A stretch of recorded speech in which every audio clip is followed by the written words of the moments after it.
Bonjour et bienvenue sur Storylifique, le podcast 100% outdoor. Dans ces extraits de l'épisode 115, vous allez découvrir une personnalité qui m'épate assez, je dois dire, Michael Collin, dit Mike, et ses expéditions extraordinaires de l'Himalaya à la Scandinavie, en passant par bien d'autres lieux.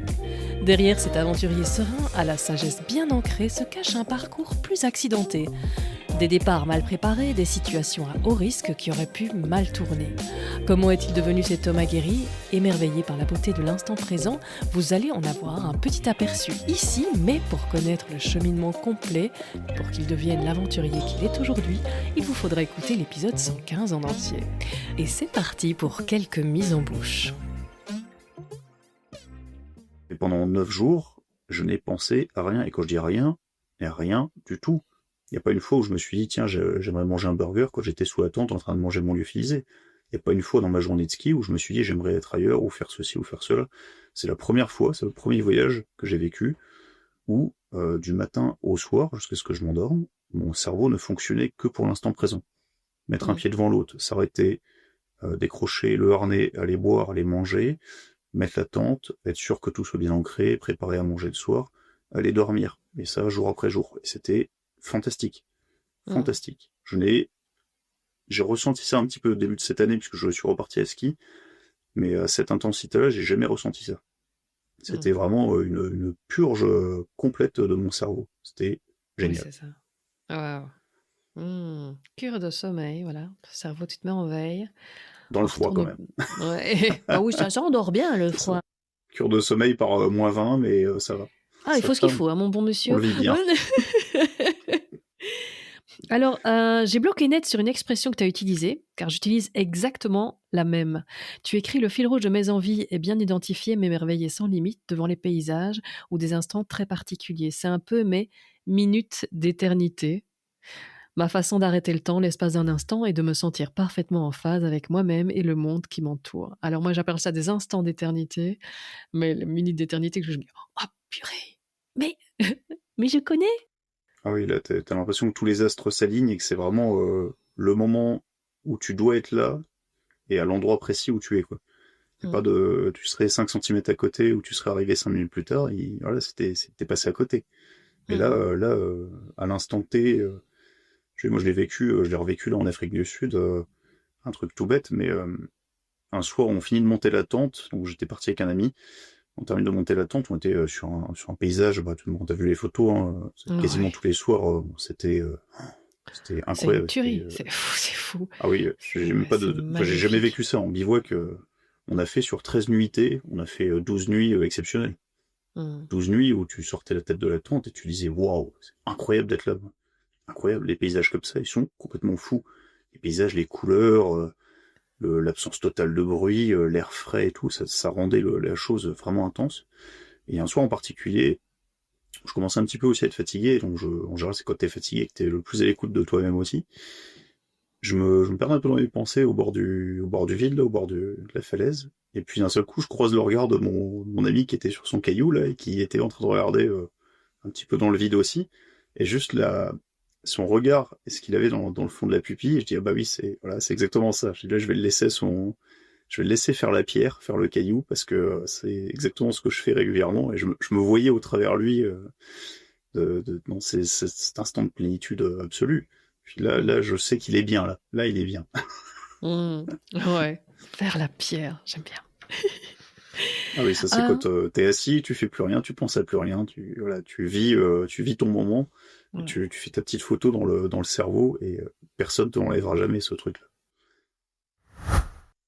On va enchaîner avec la question d'Amandine maintenant, qui va bientôt avoir 10 ans, qui les aura certainement à la sortie de l'épisode. Bonjour Mike, est-ce que tu t'es déjà mis en grand danger? Je suis contraint de répondre oui. Pas qu'une fois. Ouais, bah oui, on parlait de cette fameuse limite. Bon bah voilà, on y est. Hein. Ouais, première fois, je pense, significative, c'était le Zanskar, clairement, où je me suis retrouvé sur une très très mauvaise pente au-dessus d'une rivière. pente très inclinée en sable, un truc vraiment, vraiment immonde. Et c'était que du sable et des petits gravillons. Dès que je posais le pied, ça partait instantanément, ça partait sous mes pieds. Et j'avais quelques heures, j'avais 8-9 heures dans les jambes de ma journée, à faire que des montées descentes le long de cette rivière là, sur les hauteurs. J'en pouvais plus, j'étais exténué, et j'arrive, dernier virage, je vois cette pente horrible, mais vraiment horrible en face de moi. C'était raide, c'était glissant, il y avait pas de chemin parce qu'il était passé sous des coulées de sable et de gravillon. Et je dis putain, j'ai 40 mètres à faire jusqu'à l'autre côté. Je dis c'est bon, j'ai fait 9 heures de marche, il me reste 40 mètres à faire, je vais pas rester bloqué là. Et je soufflais, je dis mais c'est pas possible. Je regardais en bas, je dis c'est un toboggan sur presque 700 mètres jusqu'à la rivière, c'est un toboggan. Si je pars là-dedans, je vais voler. Littéralement, je vais voler. Bon, je vais m'écraser après, mais je vais voler. Et je pose mon sac et je dis bon, ouais, je vais tester, juste avec les bâtons, en tapant un peu du pied, essayer de faire quelque chose pour traverser. Je mets un pas, ça va, je tape le deuxième pied sur le sol et il y a tout qui part sous mon pied. Je recule, je dis bon, je souffle, deuxième essai, oui, je repasse, je fais 2-3 pas, ça repart. Je dis oh là, c'est une catastrophe le truc. Et je voyais le positif, tu vois, faut voir le positif dans tout, je me dis, c'est que 40 mètres, et puis finalement, si tu peux faire les premiers pas, c'est qu'il y a moyen de le faire. Je me dis, soit, je fais demi-tour maintenant, ma traversée du Zanskar, elle est fichue, parce que je vais devoir, toute la journée, de demain, ça sera remonter la vallée que je viens de monter, et les 4 jours qui suivent, il va me falloir 4 ou 5 jours pour reprendre l'embouchure de la vallée qui m'attend demain, si je traverse là. Donc je me dis, qu'est-ce que je fais? Je fais demi-tour, et j'écoute mon cerveau qui me dit, fais demi-tour, ou j'écoute pas mon cerveau, j'écoute je ne sais pas quelle partie de mon corps qui me dit non, c'est bon, ça passe. Comme disait Steven Eric, ça passe large. Large. Bon, là, j'en étais pas là quand même. Quels furent ces derniers mots? C'était un petit peu ça l'état d'esprit. C'était bon, si je m'engage là-dedans, faut que je me dise ça passe large. Donc je mets mon sac sur le dos qui fait 20 et quelques kilos, en me disant ça va me tasser un peu plus. Pas du tout. Et je commence à avancer sur ce truc, et puis au bout de 3 pas, je me dis, de toute façon, maintenant, je suis engagé dans la pente, en fait, il y a pas d'issue, quoi. Il y a pas d'issue, je peux pas faire demi-tour. Une fois engagé avec le sac sur le dos, si je recule, c'est bon, je vais descendre. Donc, là, c'était assez particulier, parce qu'effectivement, j'ai vu, je sais pas, c'est quelque chose qui revient souvent, mais l'impression de se voir à la troisième personne. Donc, je n'habitais plus mon corps. C'était, ok, maintenant tu mets un pied devant l'autre, tu traverses ce truc, on verra après. Et là, j'ai complètement déconnecté. Je me vois sur cette pente, je me vois traverser, littéralement, comme si je me regardais. C'est un peu traumatique, là, en général, quand il y a ça. Ouais, clairement. Là, c'était trop. C'était le fameux fil. Je veux tellement pas vivre ça que tu vois, je sors déjà du corps. Le corps, tu te démerdes. C'est un petit peu ça, je pense, ouais. Ouais. Parce que ton instinct de survie, là, il est en train de quitter ton corps. Il dit, de toute façon, c'est instinct de survie. Non, mais tu vas pas survivre. Si tu glisses, si là, je glissais, j'étais mort. Donc, il n'y a aucune alternative. Je peux pas me raccrocher à quoi que ce soit. Et puis, j'étais engagé sur le truc. Donc, je dis, c'est parti, quoi. Et j'ai fait ce truc-là, donc je traverse de l'autre côté, je dis c'est bon, c'est passé, sinon je serais pas là pour en parler. Et je redescends derrière, dans des pentes jusque là où je devais poser ma tente, et j'arrive en bas, je m'assois sur un caillou, et le souvenir que j'en ai, c'est que je relève la tête, je regarde ma montre, et je dis, purée, ça fait 1h30 que je suis assis. Alors j'avais l'impression que je venais de m'asseoir sur le caillou. Ah ouais. Et là, t'as bien fait le caillou, là. Ouais, là, j'ai fait le caillou complètement. J'ai dit, merde, il va y avoir du lichen qui va me pousser dessus, ou de la mousse. J'ai l'impression d'avoir sauté une étape, et je me souviens pas du tout, cette heure et demie là, je sais pas si j'ai pensé à quelque chose ou pas, j'ai complètement déconnecté. Le partage et la transmission sont des valeurs qui te tiennent à cœur. Donc, explique-nous un peu ce que tu as envie de transmettre dans ce très beau blog que tu as. Là, tu viens de bien nous faire vivre un truc bien intense. Là, je te remercie. Quelle est la transmission? Quelles sont les valeurs que tu voudrais qu'ils soient captées quand tu partages comme ça? Intrinsèquement, si je partage, je pense que c'est mon propre point de vue que j'essaye de mettre en avant, donc ça va être mon attrait principalement pour la beauté, pour l'émerveillement. si je peux, au travers d'une photo ou d'un récit ou autre, donner envie d'aller voir un paysage par soi-même, c'est très bien. Je pense que tu l'auras noté vis-à-vis de mes écrits, souvent la destination elle est certes importante, mais la façon d'y accéder aussi.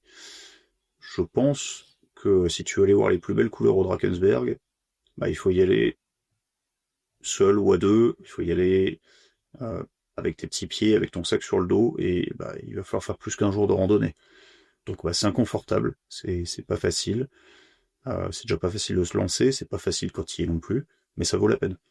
Et une fois que tu es en train de monter ton bivouac, bah juste pour prendre le premier exemple, le premier jour qu'on a eu, on monte la tente sur les hauteurs du Drakensberg dans un temps épouvantable, il y a de la grêle, de l'orage, la totale. Et on a juste l'espoir que ça va se découvrir parce qu'on est au-dessus des plus hauts chutes du monde. On est juste au-dessus de Tugela Falls qui fait 900 et quelques mètres de hauteur. Et on se dit, bah, si ça se découvre, bah, ça va être sensationnel. Sauf que pour vivre ça, bah, il faut y aller. Il faut y aller. Et ce que je veux transmettre, c'est que ça en vaut la peine d'y aller. Il faut y aller pas pour y aller. Il faut aller vers ce que tu as envie de faire, ou l'endroit que tu as envie d'aller, qui t'as envie d'être. Peu importe. Hein. Mais faut faire ce premier pas. C'est dur, j'en suis témoin, c'est très très dur hein, de commencer.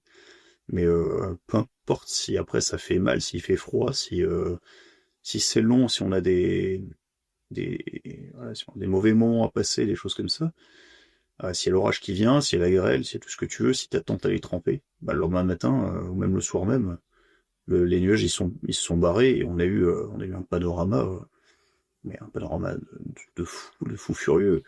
On était au bord du monde avec les nuages qui sont levés, un ciel qui vire à l'orange et au violet, et 960 mètres de chute d'eau qui partait sous nos pieds, là, dans des profondeurs, mais des profondeurs insondables, abyssales.